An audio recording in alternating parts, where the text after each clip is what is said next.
됐습니다. 김희수였습니다. 뉴스를 마칩니다. KBS.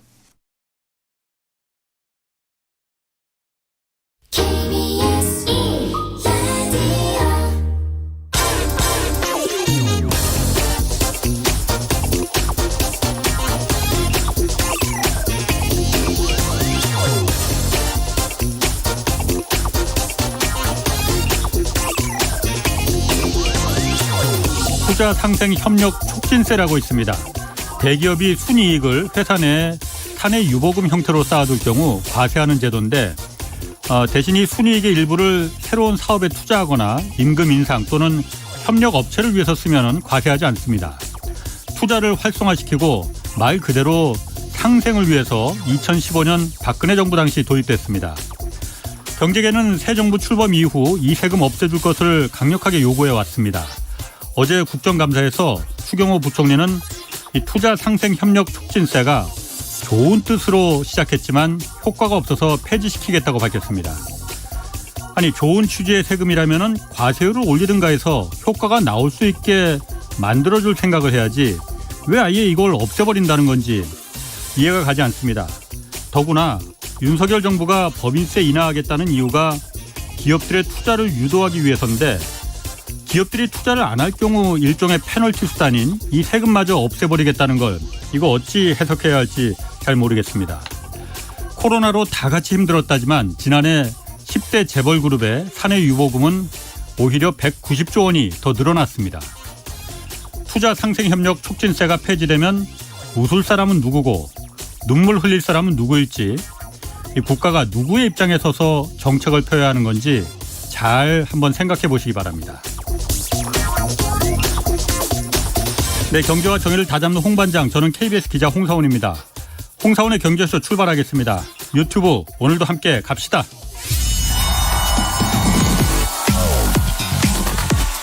대한민국 경제 오디션 메가 경제스타 K. 여러분, 경제가 어려워서 힘드시죠? 그래서 준비했습니다. 대한민국 경제 오디션 메가 경제스타 K. 힘든 경제 상황을 이겨낸 감동 스토리, 우리 가정의 특별한 경제 공부법, 슬기로운 투자 아이디어, 경제와 관련된 이야기라면 모두 환영합니다.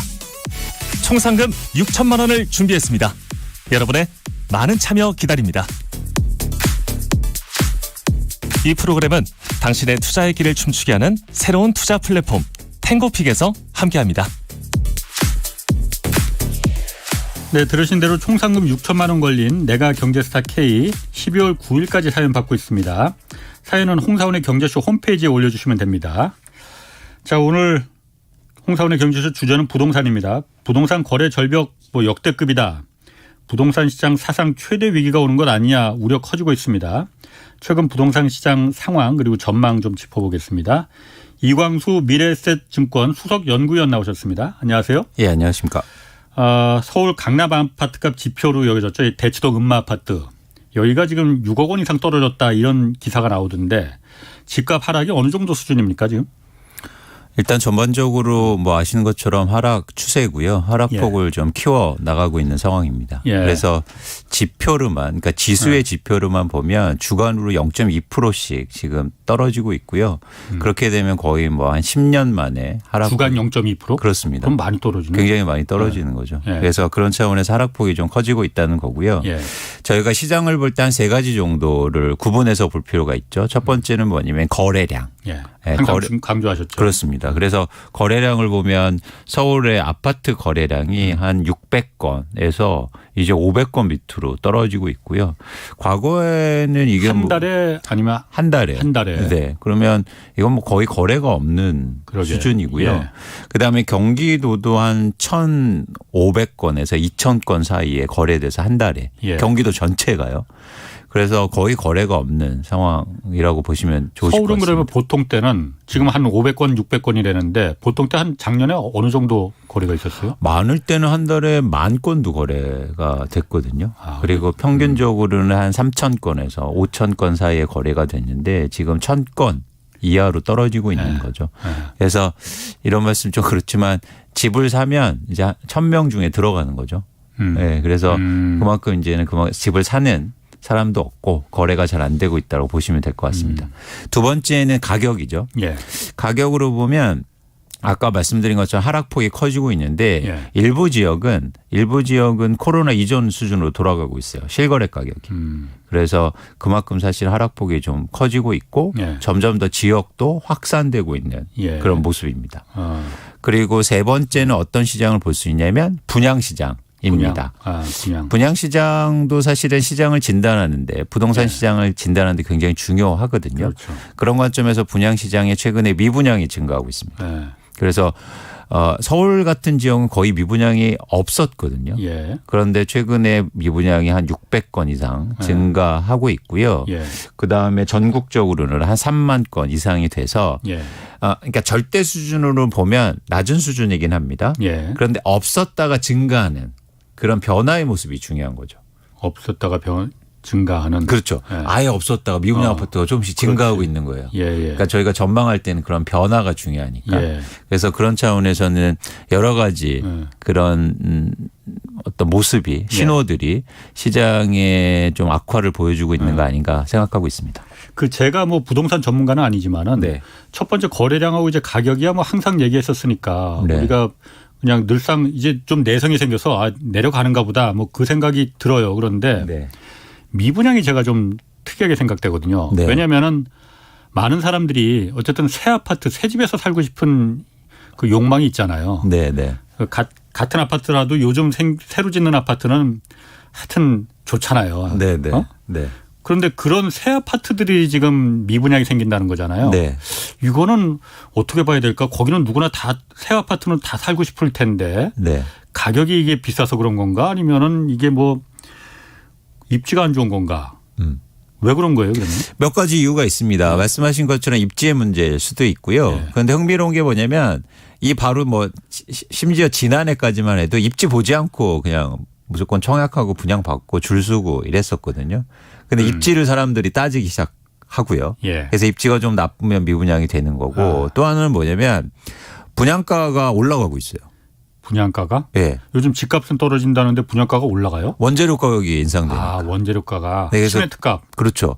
뭐 대표적으로. 네. 그럼 불가피하게 원재료 가격이 올라가니까 분양가가 올라가고 있는 거죠. 예. 그런데 말씀하신 것처럼 주변에 집값은 떨어지니까 예. 상대적으로 새 집에 대한 예. 그 뭐랄까 가격 차가 예. 적어지고 있는 겁니다. 예. 헌집 대비해서. 그러니까 굳이 내가 지금 이걸 분양받을 필요가 있을까? 예. 이런 생각들을 하게 되는 거죠.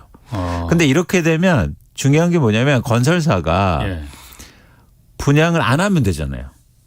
건설사가 뭐 분양을 건설사가 하는 건 뭐 실질적으로는 건설사가 하지만은 네네. 분양을 뭐 재건축하거나 재개발하면 조합이 하는 거잖아요. 원래는. 그렇죠. 그런데 재건축 재개발도 그렇고 일반 분양도 그렇고 그런 관점에서 재건축 재개발도 미분양이 나면 조합원들이 크게 손해를 볼 수 그렇지. 있으니까 예. 그런 관점에서 분양을 좀 연기할 수도 있고 예. 이렇게 미룰 수가 있는데 사실은 사업이 어느 정도 진행된 상황에서는 스톱이 안 됩니다. 그리고 아파트 계속 올라가고 있으니까. 그렇죠. 그리고 또 뭔가 내가 또 땅을 사기 위해서나 이주비를 하기 위해서 대출을 받아놨잖아요. 그렇지. 그래서 마냥 연기시키기 힘들어요. 특히 금리가 올라가는 구간에서는. 둔촌 주공이 그래서 그 사달이 벌어진 거잖아요. 그렇습니다. 그래서 어떤 과정이 이어지냐면 시장이 안 좋아도 계속 분양을 하게 할 거예요. 그래서 앞으로 미분양이 증가할 가능성이 높습니다. 지금 그러니까 이미 사업을 시작해서 땅 파고 아파트 짓기 시작한 데는 중간에 멈출 수는 없으니까 네. 그리고 더 증가한다. 그렇습니다. 그래서 사실은 미분양 증가가 또 다른 시장의 악화 요인이 될 거예요. 그게 이제는 전형적인 주택 공급의 시차인 거죠. 예. 그러니까 시장의 수요가 급변하는 것처럼 공급에 거기다 맞춰가서 조절하면 되는데 그게 안 되니까. 시장이 좋을 것만 예상해서 건설사가 땅 사놓고 제 조합들도 준비해 놨는데 갑자기 시장이 위축되는 거하고 별개로 계속 분양을 해야 된다는 거예요. 그래서 물론 뭐 분양 물량이 좀 줄 수는 있는데 근데 어쨌든 그렇기 때문에 미분양이 증가할 수 있고 그래서 과거에도 비슷하게 어떤 현상이 있었냐면 예전에 2008년도 9년도에 서브프라임이 딱 터졌는데 그렇지.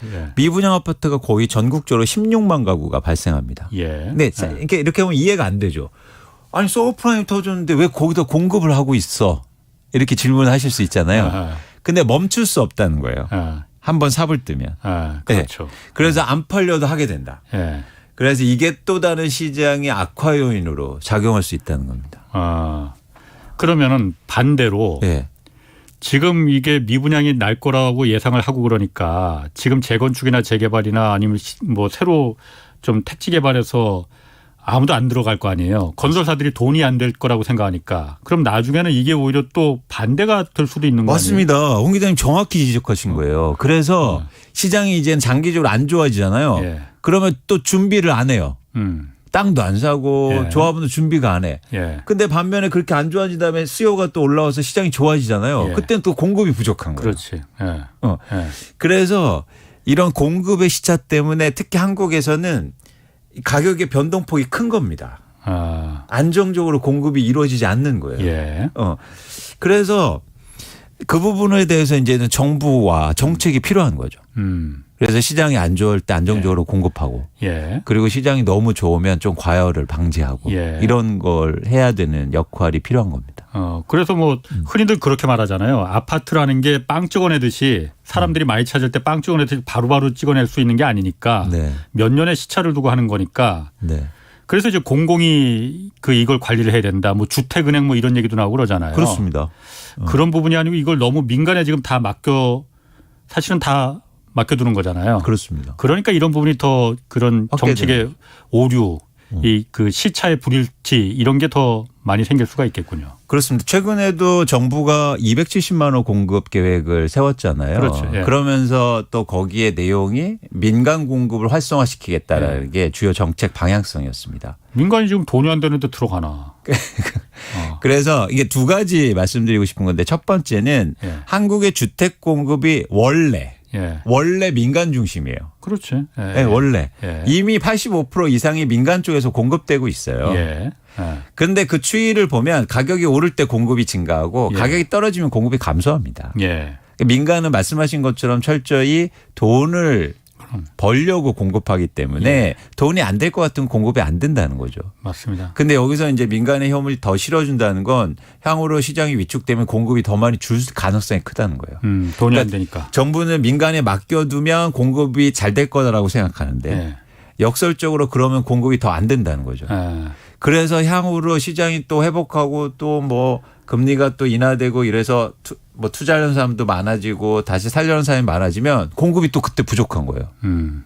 맞아요. 그래서 저는 반대로 이럴 때일수록 시장이 안 좋고 위축될수록 공공을 통한 안정적인 공급을 해줘야 최소한 중서민들을 위한 그런 시장은 안정될 수 있다고 보고 있는 거죠. 네. 지난번에 이 의원님 나오셨을 때 네. 그때가 아마 서울시 홍수 나서 반자에서 일가족 3명 참변 나왔을 때 그때였을 거예요. 제가 맞습니다. 그때 이 의원님 말씀하신 게 아직도 제가 그 감동적이라기보다는 제가 쓸데없이 감동을 많이 받아갖고 머릿속에 남아있는데 네. 국토부가 국토부가 270만 호 공급한다는 게 민간에 이제 민간 위주로 한다는 거잖아요. 민간은 말씀하신 대로 절대로 돈이 안 되면은 대우건설도 거기 안 들어가고 현대건설도 안 들어가고 삼성물산도 안 들어갑니다. 네. 돈이 될 때 들어가는 거거든요. 네. 그런 집은 270만 호가 한강변에 20억 30억짜리 집이 우리 국민들한테 진짜 필요한 거냐 그 얘기 하셨잖아요. 맞습니다. 우리 국민들한테 진짜 필요한 집은 지금 필요한 집은 부족한 집은 그전 집이 아니고 그렇죠. 반지하에서 생활하는 그분들이 취약계층이 안전하게 살 수 있는 서민들을 위한 내 돈으로 월급 받아서 살 수 있는 그 정도 가격의 합리적인 가격의 주택을 원하는 게 필요한 거지. 한강에 20억짜리 30억짜리를 100만 채 200만 채 지으면 뭐 합니까? 그런 집을 살 수 있는 사람은 뻔한데. 그렇습니다. 그리고 그렇기 때문에 시장이 위축될 때 그런 공공의 주택을 확보하기가 되게 용이하거든요. 정부가. 예. 그래서 사실은 어쩌면 앞으로 다가올 이 시장의 변화가 정부가 그런 주택을 확보하고 그리고 주거에 대한 복지를 마련하기에 굉장히 좋은 예. 호기가 될 수 있다고 저는 보고 있고요. 또 하나 이제는 말씀드리고 싶은 게 재건축이나 재개발 특히 재건축을 통해서 그런 주택을 마련하기가 쉽지 않아요. 그렇죠. 그러니까 최근에 어떤 현상이 있냐면 일부 재건축 단지에 가보시면 임대주택이 색깔이 달라요. 그런데 많이 있으면 뭐 따로 띄워놓기도 하고. 네, 네. 회색으로 칠해놨어요. 충격적이죠. 근데 통계로만 보면 이런 지역 재건축에서 임대주택이 생겼잖아라고 말씀할 수 있죠. 예. 그런데 그건 아니지 않습니까? 그렇죠. 그런 사회적인 그런 뭐랄까요? 믹스라고 할까요? 소셜 믹스라는 그런 것도 필요하고 그런 차원에서 어떻게 색깔을 다르게 하고 그거는 임대주택 공급하는 게 아니죠. 그렇죠. 뭐 그래서 요즘은 그렇게 차별하지 말게끔 그 소셜 믹스가 의무화 법제화되고 뭐 그래서 그런 부분이 이제 좀 차츰 개선될 것도 같은데. 아닙니다. 그렇지 그래요? 않습니다. 그래요? 그래서 그런 차원에서는 좀 이렇게 특히 시장이 안 좋을 때 그런 걸 더 용이하게 할 수 있거든요. 그래서 그런 게 좀 필요하지 않느냐 생각합니다. 일단 이 가격 하락이 언제까지 계속될 거냐. 아까 말씀하시는 코로나 이전까지 일부 지역은 지금 이미 내려갔다는데 이게 그냥 일시적으로 지금 이 정도에서 지금이 지금 바닥일지 아니면 더 내려가서 장기적인 침체로 갈 건지 이 부분 사실 전망하기 어렵습니다. 그렇습니다. 어떻게 보십니까? 그러니까 이게 왜 지금 시장이 갑자기 위축되고 가격 하락폭이 커지게 된 원인에 대해서 저희가 좀 아셔야 돼요. 네. 원인을 알아야 그래서 현황 파악을 정확히 할 수 있잖아요. 네. 그 원인은 아주 간단합니다. 최근에 많이 올랐기 때문이에요. 그러니까 최근 2년간 특히 예. 저금리 때문에 많이 올랐기 때문에 하락폭이 커질 수 있는 거죠. 예. 그게 사실은 자연스러운 자산의 흐름이고 그게 주식이든 부동산이든 비슷하다는 거죠. 그래서 사실 하락폭이 커질 수 있는데 두 가지 경우의 수가 가능합니다. 첫 번째는 상승폭이 컸던 것처럼 예. 하락폭이 일시에 크잖아요. 예. 그러면 그 기간이 짧을 거예요.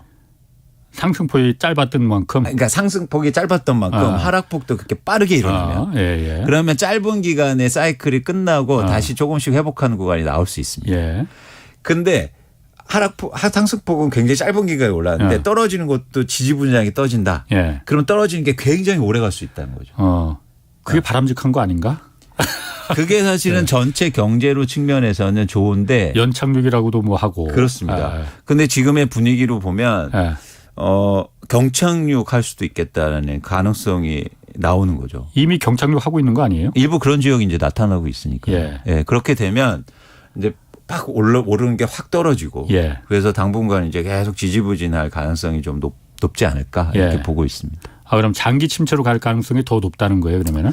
저는 일단 그렇게 보고 있습니다. 그러니까 산이 깊으면 골이 깊다도 말하듯이 산이 높으면은 산이 높아지는 시기가 짧았으니까 내려가는 시기도 짧았다가 다시 정상 가격에는 정상 가격이라는 게 어디일지 모르겠지만은 정상 가격으로 다시 이제 수렴할 것이다. 이 기간 짧게 하락폭이 짧게 상승했던 것만큼 이렇지 않을 가능성이 더 높다는 거예요, 그러면? 그렇죠. 그래서 저는 하락폭이 쉽게 말하면 코로나 이전으로 가격이 돌아간 다음에 다시 그게 상승하기에는 꽤 오랜 시간이 걸리지 않을까 생각을 하고 있습니다. 그럼 그게 사실 그러니까 부동산 시장만으로 봐서는 그렇게 말씀하시는 분들 많이 있습니다. 그렇게 빨리 올랐으니 그리고 빠르게 오르게 초저금리로다가 그거로 돈을 번 사람들이 많으니 집 사서 그 사람들이 지금 위험할까 봐 뭐 이걸 걱정하는 거는 아니다.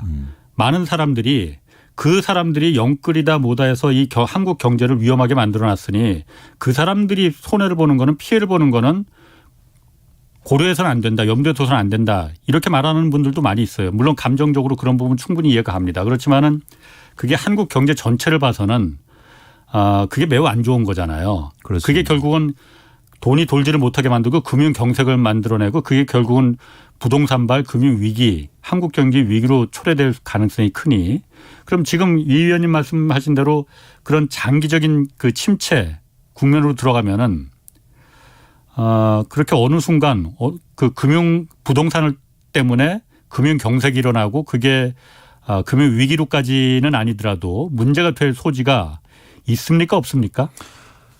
근데 그러니까 가계부채가 지금 많고 대부분이 지금 부동산에 얽혀져 있는데 그러니까 연결고리가 있거든요. 부동산의 가계부채가 결국엔 경제 전체로 전반으로 가는 데는 가격이 하락하는 걸로만 그렇게 연결되지는 않습니다.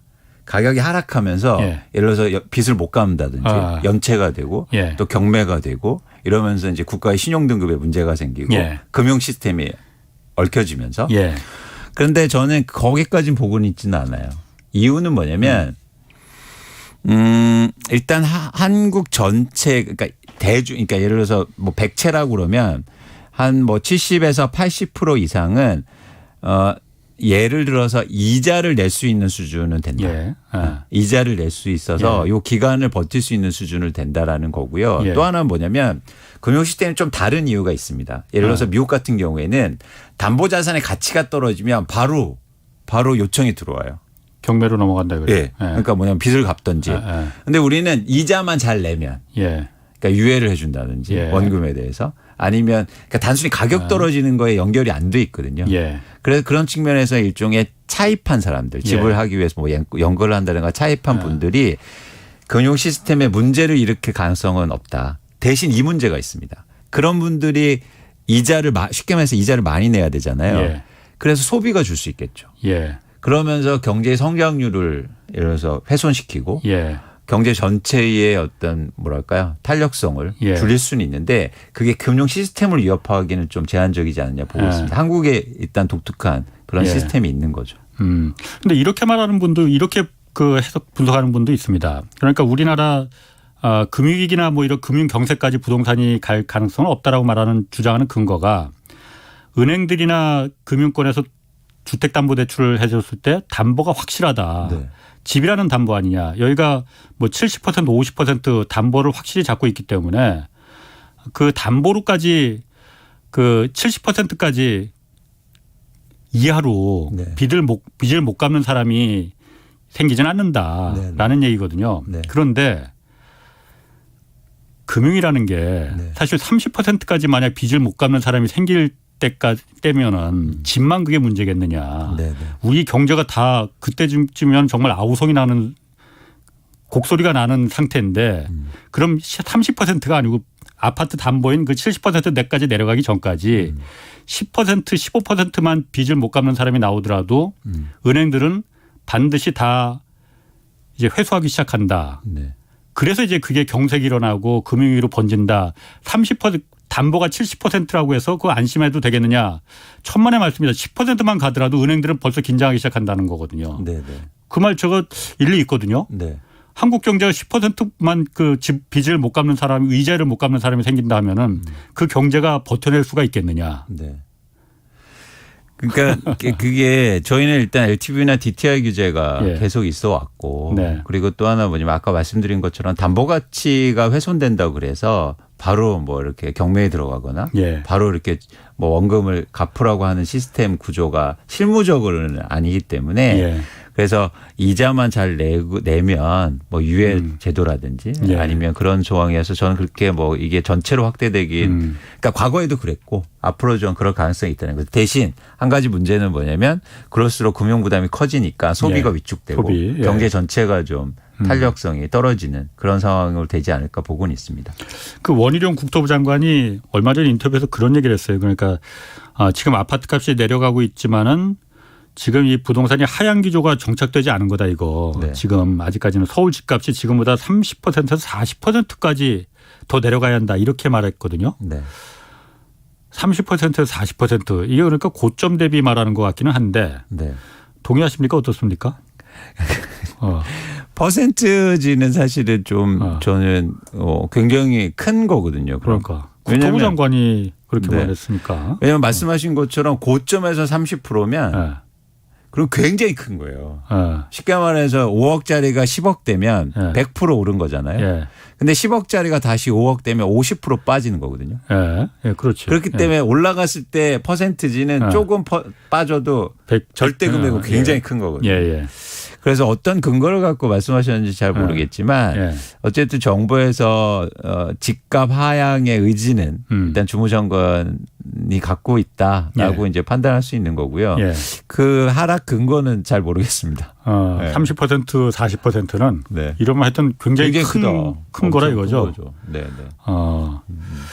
그리고 어쨌든 그 국토부에서 그래서 그 여러 가지 이제 정책이 부동산 정책이 나오기 시작합니다. 그래서 지난번에 이제 분양가 상한제 좀 완화한 것도 나왔었고 이번에 며칠 전에 29일이죠. 이때 나온 게 재건축 이제 초과이득 환수제, 재건축 부담금이라고 하잖아요.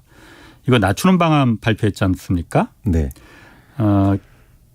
주요 골자가 뭔지 간단하게 좀 설명해 주시죠. 한 세 가지 정도로 요약할 수 있는데 일단 재건축 초과이익 환수제라는 거는 재건축을 했을 때 얻는 그 조합원들이 받는 이익에 그게 3천만 원을 넘으면은 네. 한 최대한 50% 정도는 너무 많은 이익을 갖고 가니 이게 그렇죠. 불로소득이 너무 크니 50%는 그렇죠. 국가 세금으로 환수하겠다 이겁니다. 맞습니다. 그걸 이제 너무 많다고 해서 지금 계속 이거 없애달라고 재건축 단지마다 요구한 거거든요. 맞습니다. 그 어떻게 개편됐나요? 그러니까 이게 말씀하신 것처럼 결국에는 재건축을 하면 용적률이라든가 사회적인 어떤 자산이 들어가니까 그렇지. 그래서 집값이 오른 거의 일정 부분을 예. 쉽게 말해서 세금으로 내라 예. 이런 이제 제도고요. 2006년에 도입됐는데 예. 이번에 한 세 가지 정도 주요 개정 내용이 있습니다. 예. 첫 번째는 아까 말씀드린 것처럼 3천만 원 이상이 나와야 돈을 냈거든요. 초과이익이. 네. 근데 1억으로 그걸 올렸어요. 그래서 1억 미만으로 하면 한 푼도 안 내는 예. 구조로 가져갑니다. 그다음에 과세 구간이 있잖아요. 과세 구간? 과세 구간. 그러니까 예를 들어서 세율을 10%, 20%, 30%, 예, 예, 40% 이렇게 내는데 예. 그 구간이 촘촘했어요. 한 2천만 원 수준으로. 근데 이거를 7천만 원으로 확대했습니다. 그럼 무슨 차이가 있는 건가요? 그러니까 예를 들어서 2천만 원 내가 이익 받았을 때는 10% 받고 4천만 원은 20% 냈는데 예. 이제는 2천만 원하고 4천만 원이 같아졌어요. 같이 세율이. 훔쳤구나, 그냥. 세율이. 예. 그래서 범위가 넓어졌다. 이게 이제 끝까지 하나의 방향이고요. 예. 두 번째는 그 가격이 얼마나 올랐느냐를 산정할 때 기존에는 추진위, 재건축 추진위가 설립됐을 때부터 예. 사업이 완료될 때까지 가격 상승분을 고려합니다. 예. 근데 이제는 조합 설립 시점부터 재건축 추진위 조합 추진위가 설립됐을 때가 아니고 조합을 설립했을 때. 네. 그러니까 뭐냐면 기간이 더 짧아진 거죠. 기간이 길수록 가격 상승폭은 클 거 아니에요. 추진위 설립되고 조합 설립될 때까지는 한참 또 걸려요. 그것도. 맞습니다. 근데 사실 집값이 추진이 설립되면 그때부터 상승하기 시작하거든요. 네, 당연히 그러니까 그렇죠. 추진위부터 쉽게 말하면 조합 설립 그 기간까지 오른 거는 네. 돈 안 내도 된다. 네. 세금 안 내도 된다라는 게 나왔죠. 그리고 또 하나 마지막으로는 보유 기간에 따라서 감면 제도가 도입됩니다. 좀 이걸 확대했죠. 그래서 1주택자 장기 보유자 같은 경우에 10년 이상 하면은 감면을 50%. 그리고 최소 6년 이상 하면 10% 감면. 이렇게 했습니다. 그러니까 원래 거기 계속 살고 있다가 재건축하는 사람은 그러니까 이거는 권리가 있다. 아니 보유. 그러니까 살고 있는 사람이 보유한 거잖아요. 그러니까. 안 사는 사람도 보유할 수 있죠. 그러니까 안 사는 보유만. 네. 그러니까 재건축이 흥미로운 게 자가 점유율이 낮아요. 그렇지. 농마 아파트에 자기 집주인이 사는 사람 거의 없습니다. 그렇습니다. 그래서 그분들도 이제 보유만 오래 하면 감면율을 높여줬죠. 1주택자에 한해서긴 합니다. 그렇군요. 네. 그럼 그중에서 가장 눈에 띄는 부분이 좀 가장 큰 혜택이라고 할까? 그러니까 왜냐하면 여태까지 재건축 조합 단지마다 그 조합에서 우리 재건축 지금 안 할래 하는 게 그중에 한 가지 이유가 이 재건축 초과이익 환수 세금 이게 너무 세다. 그렇기 때문에 우리 이거 안 할래. 재건축 안 할래. 정부에서 암만 주택 공급한다 안 한다 하더라도 우리 협조하지 않을래. 이렇게 했었다는 거잖아요. 네. 그럼 이번에 세 가지 좀 완화해 준 것 중에서 어떤 게 가장 좀 그 혜택이라고 할까? 좀 조합한테 좀 이득이 되는 거예요? 제가 볼 때 아까처럼 최소 단위를 인상시킨 게 효과가 좀 있습니다. 그러니까 3천만 원에서 1억으로 올려서 초과이익 부담금을 안 낸 단지들이 38곳이나 면제되기 시작했어요. 그러니까 굉장히 많이, 상당히 많이. 그래서 그런 측면에서는 이게 효과가 그걸로만 보면 있다고 볼 수 있겠죠. 그러면은 이번 재건축 초과이익 환수제가 이게 이렇게 완화시켜줬으면은 재건축 단지 여태까지 좀 왜냐하면 재건축 초과이득 환수제가 이게 아까 2006년에 생겼다고 했잖아요. 계속 이 법을 한번 만들었으면은 계속 이걸 추진했으면은 이거 없애라 마라 뭐 완화해달라 이런 얘기 안 나오는데 중간에 한번 이게 없어졌단 말이에요. 2015년도인가 그때부터 한 3년인가 그때 잠깐 부동산 경기 안 좋으니까는 그때 또 없앴잖아요. 그러다 2018년도부터 다시 생긴 거거든요. 그러다니까 옛날에도 한번 없앴지 않았느냐. 그러니까 지금 다시 그런 경험이 있으니까 전례가 있으니 없애달라 이거 아니에요. 그렇죠. 그게 제가 이제 계속 강조하지만 사실은 정책이라는 게 의도한 대로 움직이지 않는다. 그러니까 예를 들면 이런 거죠. 쉽게 말하면 이게 정부가 재건축 부담금 합리화 방안이라고 하는 이 방안을 발표한 목적은 말씀하신 것처럼 재건축 규제를 완화해줘서 서울의 공급을 늘리겠다는 방향이잖아요. 그런데 과연 그렇게 될까? 이 부분에 대해서 저희가 이제 의문을 가져야 되잖아요. 근데 단편적으로만 보면 쉽게 말해서 조합장님들 다 모여갖고 재건축 부담금 줄여주면 사업하실 거예요? 한다고 그러죠. 한다고 그럴 수 있죠. 그래서 이제 면제를 시켜줬는데 진짜 할 거냐는 거죠. 그게. 근데 사실은 거기에 재건축이 여러 가지 굉장히 민감한 것들이 있어요. 제일 큰 건 뭐냐면 일단 용적률. 그리고 그렇지. 뭡니까? 임대 비율. 그리고 분양가 상한제. 이게 사실 핵심 조항이에요. 그렇지. 재건축 부담금은 거기에서 또 일부를 한 거죠.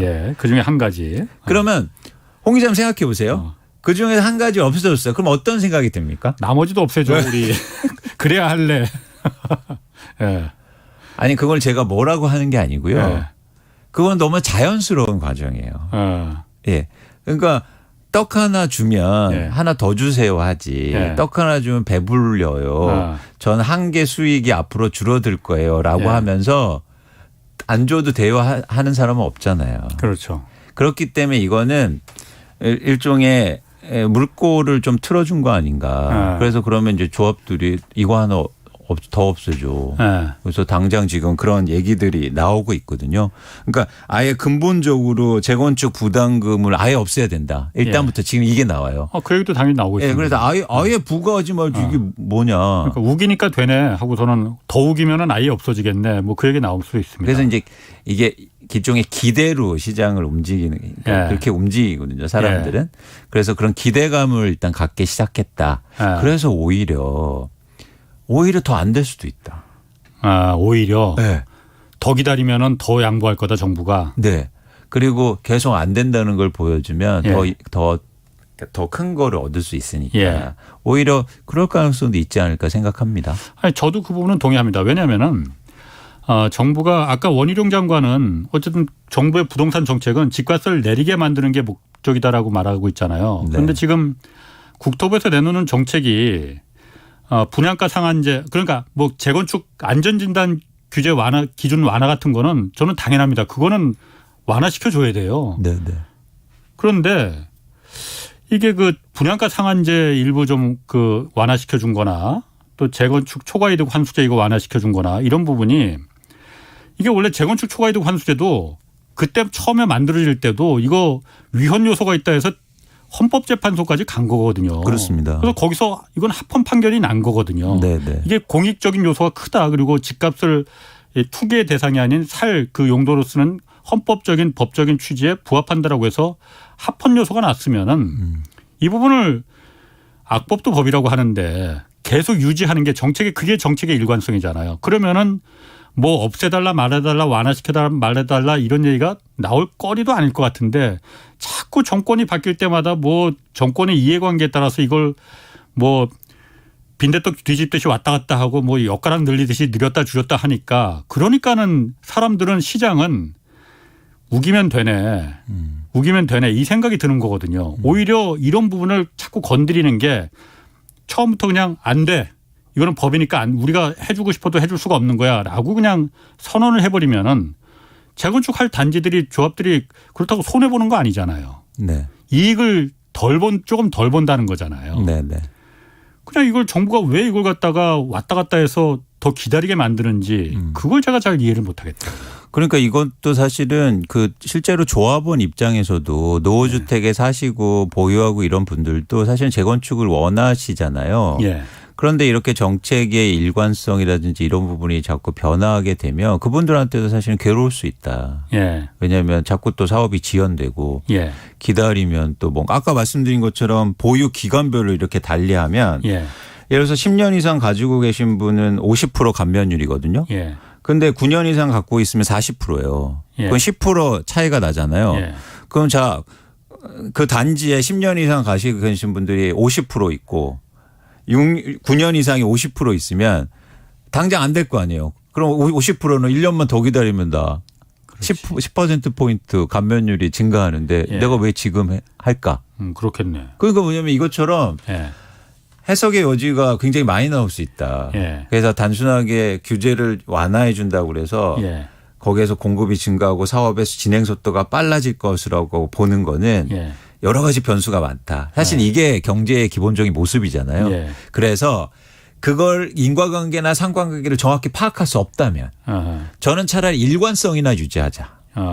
그래서 확실하게 이거에 대해서 변동은 없으니까 여기에 맞춰서 여러분들이 예. 사업을 추진하세요 하면 그게 더 옳은 방법이지 않을까라는 예. 생각이죠. 그러니까 그런 부분 때문에 법을 처음에 정할 때도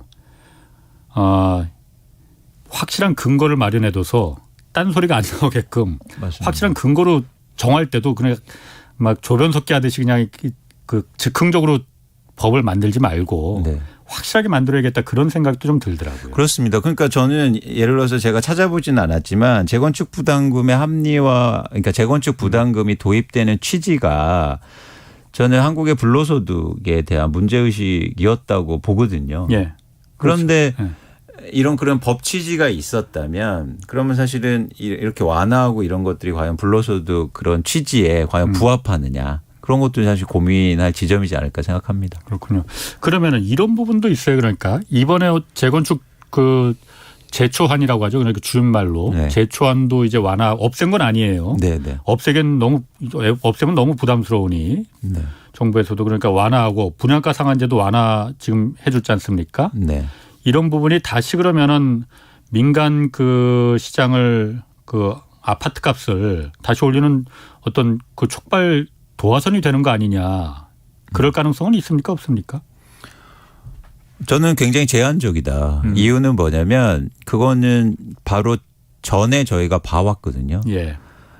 그러니까 제가 계속 강조하는 게 지금 한국의 집값이 왜 올랐는지를 고민하면 답이 예. 나옵니다. 예. 그건 뭐냐면 유동성이 확대되고 금리가 낮춰지면서 예. 가격이 급등한 이유잖아요. 예. 그런데 급등할 때 수십 번의 정책이 나왔는데 그 집값 오르는 걸 못 잡았지 않습니까? 백약이 무효였죠. 그렇죠. 예. 반대의 현상이에요 지금은. 예. 그래서 집값이 떨어지고 있잖아요. 금리가 오르고 유동성이 축소되고 뭐 여러 가지 또 그런 핵심 이유인데. 예. 근데 여기서 이런 정책들이 좀 나온다고 그래서 그 방향성을 바꾸기는 쉽지 않다. 네, 큰 방향성을. 예. 그래서 사실은 이걸 우리가 또 다시 한번 판단해야 될 게 뭐냐면 집값이 왜 상승했냐에 대한 그런 부분이 좀 필요하다. 전 세계가 집값이 올랐잖아요. 예. 네. 그게 한국의 뭐 정책이 잘못돼. 그게 이제 진폭을 좀 키운 측면도 물론 있지만. 뭐 정책도 잘못됐어요. 그렇죠. 근데 이제 큰 흐름 방향성. 예, 예. 그런 측면에서 지금 앞으로의 물론. 방향성은 하락의 방향성이기 때문에 예. 아까 말씀하신 것처럼 홍 기자님 말씀하신 것처럼 이런 정책이 나와서 혹시 뭐 불쏘시가 돼서 집값이 또 상승할 가능성이 있느냐. 예. 저는 뭐 현저히 낮다. 이렇게 생각합니다. 그런 부분은. 네. 그러면은 지금 왜냐하면 이런 부분을 자꾸 정부에서도 그 내놓는 게 조바심일 수도 있고 그러니까 집값이 너무 급하게 떨어지면 이게 경제 전반에 걸쳐서 너무 부담감을 주니 네. 이런 부분으로 좀 떨어지는 속도를 좀 낮춰야 되는 거 아니야? 이런 방안도 좀 있을 거란 말이에요. 네.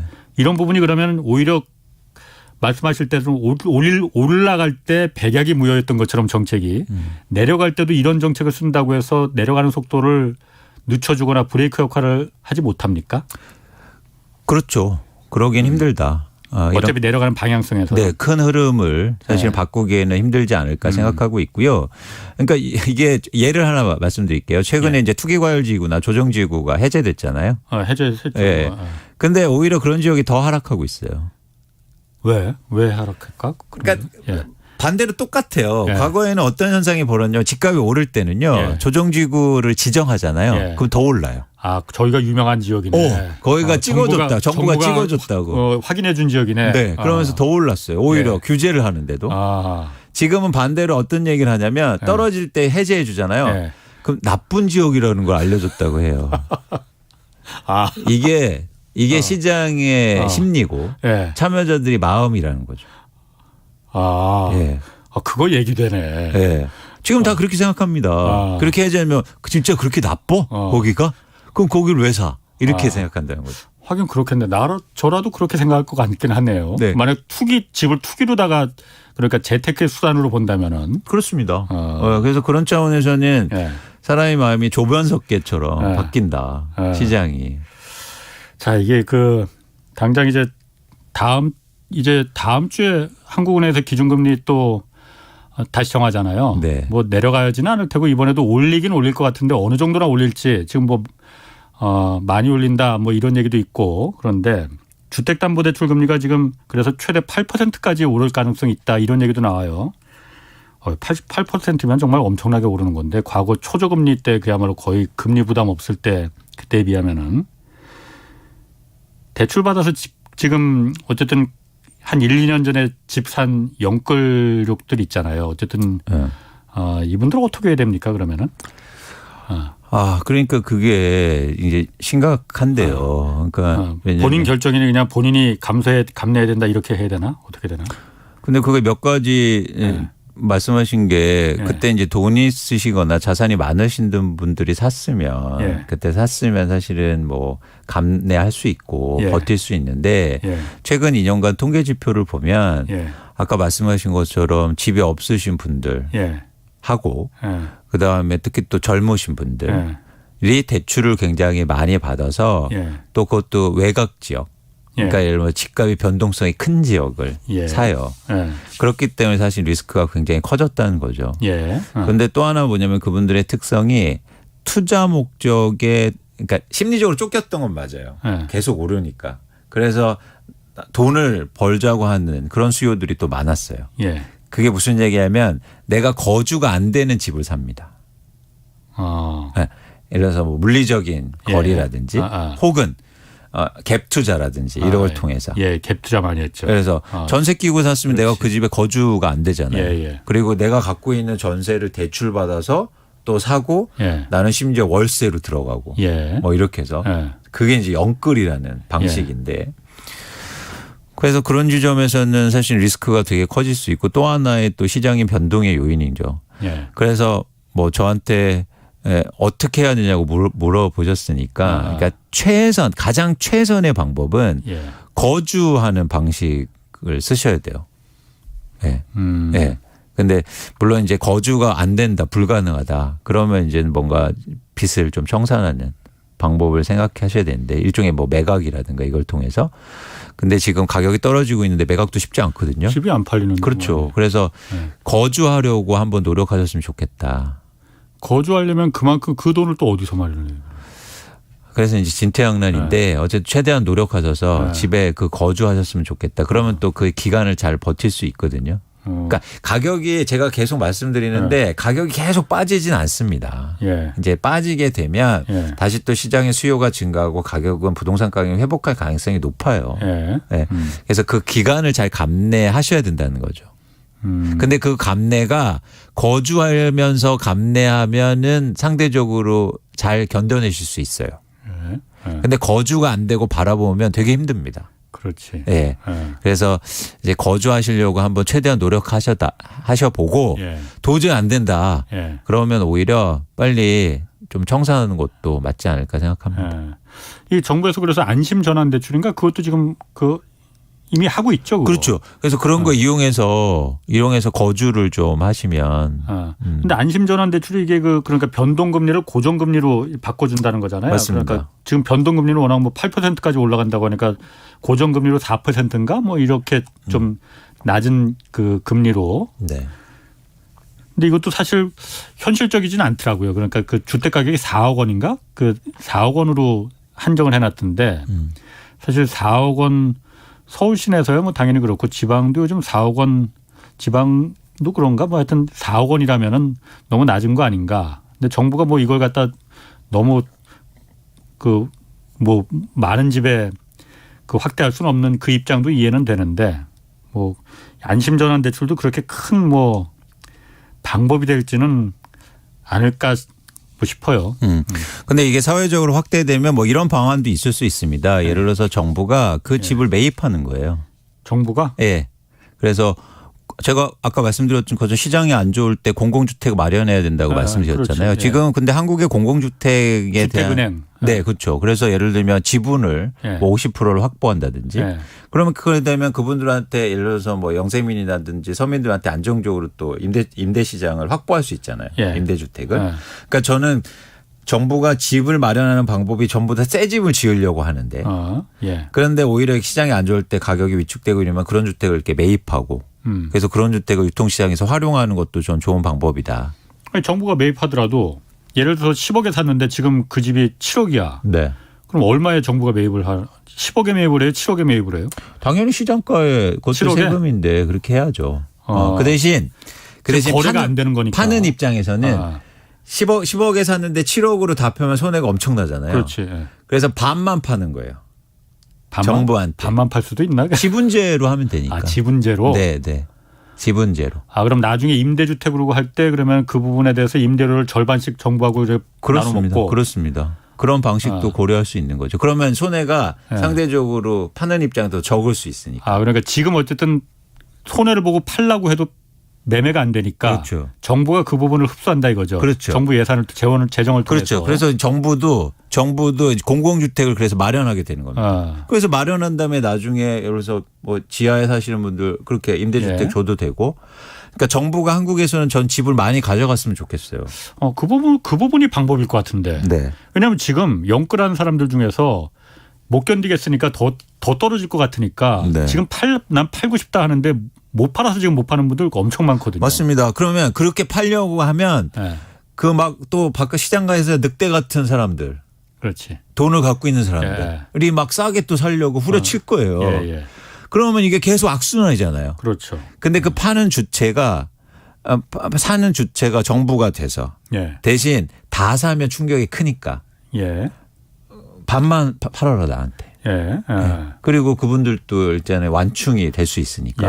그래서 그런 것들은 충분히 저희가 고민해 볼 지점이라고 생각합니다. 그러게. 그런 부분을 통해서 새로 지어서 임대주택, 공공주택을 그런 부분으로만 활용할 생각을 하지 말고 지금같이 서로 팔고 싶어도 못 파는 사람들이 이렇게 많을 때 정부가 주택은행 차원에서 그런 집을 재정을 통해서 많이 확보해 두면은 나중에 다시 집값이 오르고 그럴 때 그런 부분이 집값이 오르는 걸 막아주는 역할을 할 수도 있는 거 아니에요? 그렇죠. 뭐 팔 수도 있고 집값이 오를 때. 그래서 매물을 증가시킬 수도 있고.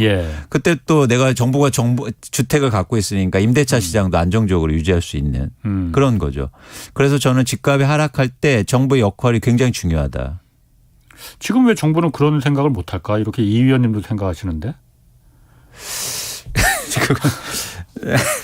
그건 제가 여쭤보지 않아서 잘 모르겠습니다. 아니 그거 제가 지금 들어보니까 지금 정부가 할 일은 그건 것 같아요. 270만 호 짓는 거 이것도 물론 중요하겠지만은 정부가 할 일은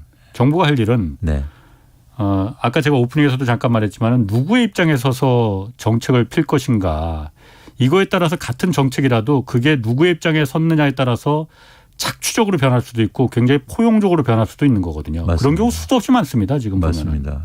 그러니까 지금 정부가 한번 생각을 해봤으면 좋겠어요. 그거. 그러니까 아까 말씀하신 것처럼 신도시 개발 위주의 그런 방식으로는 정부가 주택을 보유할 수는 없어요. 그렇지. 전부 다 땅을 뭐 이게 막대한 돈을 들여서 땅을 개발한 다음에 건설사를 다 준 다음에 민간한테 다시 팔아버려요. 그다음에 민간에서 공급해서 또 분양가격 높여서 그냥 거기서 가져가서 사실 정부의 노력이라든가 정부가 확보할 수 있는 주택수가 제한돼 있고 맞습니다. 조절 능력이 없거든요. 근데 저는 이제 집값이 하향 추세고 만약에 큰 폭으로 떨어지고 이러면 정부의 그런 역할들 정부가 거기에서 주택을 보유하고 공공주택을 보유하면 향후로 한국의 주택시장 부동산 시장이 안정되는데 굉장히 도움이 될 거다라고 보고 있습니다.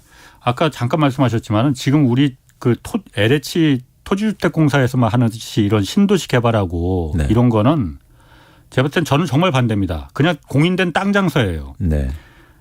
신도시 개발하기 위해서 강제 수용권이라는 걸 부여하잖아요. 이거 정말 공산 땅도 안 주는 굉장한 특권이에요. 그래서 원주민들 논밭 강제로 헐값에 뭐 요즘은 헐값은 아니지만은 그냥 강제로 수용해서 공공이 주택을 공급한다는 공공의 목적으로 수용을 해서 강제 수용해서 다시 민간에 다 팔아버리거든 건설사들한테 비싼 값에. 물론 거기다가 도로 놓고 전기 깔고 그 주택을 만들기 위한 택지로 만들기 위한 기반 조성은 하지만은 그 돈은 들어가지만은 네. 그보다 훨씬 더 많은 이익을 남기고 민간에 팔아버리거든요. 네네. 아니 민간한테 강제로 헐값에 사서 다시 민간에 팔아버리는 게 이게 무슨 공공사업입니까? 이런 건 하면 안 돼요. 주택공사에서. 말씀하신 대로 정부가 싸게 샀으면은 택지를 싸게 수용했으면은 싸게 공급할 수 있는 그런 아파트를 짓는 그 역할을 해야 됩니다. 그래서 이제 집값의 부동산 시장이 변화할 때 정부의 역할이 훨씬 더 중요하지 않을까 생각을 합니다. 예. 자, 오늘 이광수 미래에셋증권 수석연구위원이었습니다. 고맙습니다. 고맙습니다. 내일은 박종훈 KBS 기자와 금융위기를 부른 영국의 감세 정책 이거 자세히 한번 좀 분석해 보겠습니다. 지금까지 경제와 정의를 다잡는 홍반장 홍사원의 경제쇼였습니다.